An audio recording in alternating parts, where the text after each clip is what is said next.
अगर आप भी चाहते हैं कि मां जानकी सीरीज का वीडियो आप लोगों तक सबसे पहले पहुंचे तो लाल बटन दबाकर चैनल को सब्सक्राइब जरूर करें और बेल आइकन दबाना न भूलें। मां जानकी सीरीज प्रोजेक्ट। प्रेम से बोला मैहर वाली मैया की। आप सुन रहे हैं लवली स्टार सुनील सौरिया को। करिले गुहार भैरो भैया हो, मयरिया से कह दिया जाई के। करिले गुहार भैरो भैया हो, मयरिया से कह दिया जाई के। बड़ा बाउर चलता समैया हो, कह दिया देख ली है आई के। करिले गुहार भैरो भैया हो, मयरिया से कह दिया जाई के।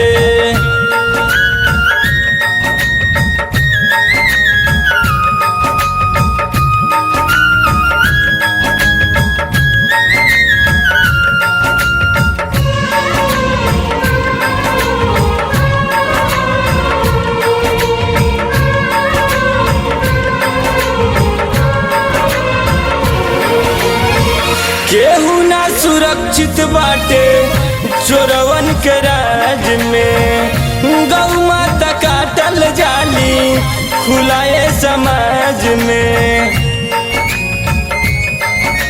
हाँ, केहू ना सुरक्षित बाटे चोरवन के राज में। गौ माता काटल जाली खुलाए समाज में। गैया के बछड़ू रोवे माई, केहू ना बासुनवैया।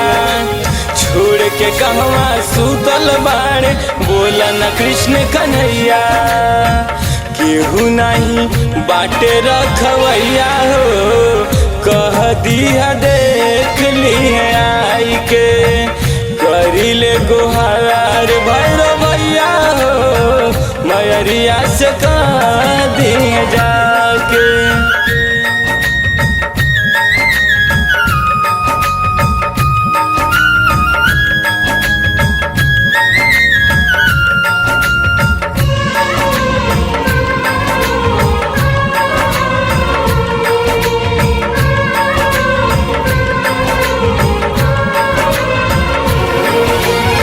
होत बाटे दंगा कतहूँ, होता मारा मारी।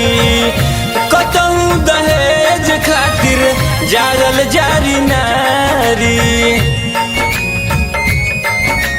हाँ, होत बाटे दंगा कतहूँ, होता मारा मारी।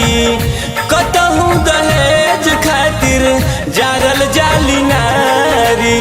तनिका न सोचे लोगवा देला बेटी के गर्भ में मारी।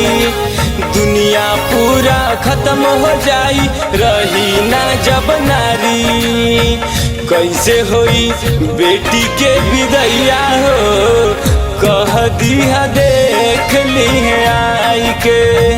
करिले गुहार भैरो भैया हो, मयरिया से कह दिया जाके।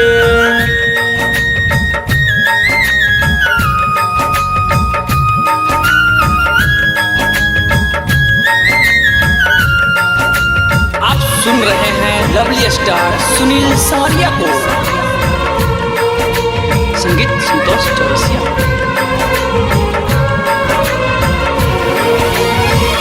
पपियन के पाप रोजे रोजे बढ़ल जात बा। कहेले अंगद अनमोल अपना सहात बा। हाँ, पपियन के पाप रोजे रोजे बढ़ल जात बा। कहेले अंगद अनमोल अपना सहात बा। जिंदगी जियल मुश्किल भइल बा, कितना तोहके बताई। केहू न बाटे दूजा सहारा तोहरा सिवाय माई।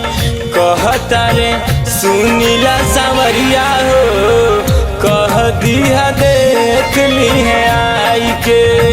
करी ले गोहार भैरो भैया हो, मयरिया से कह दिया जाई के।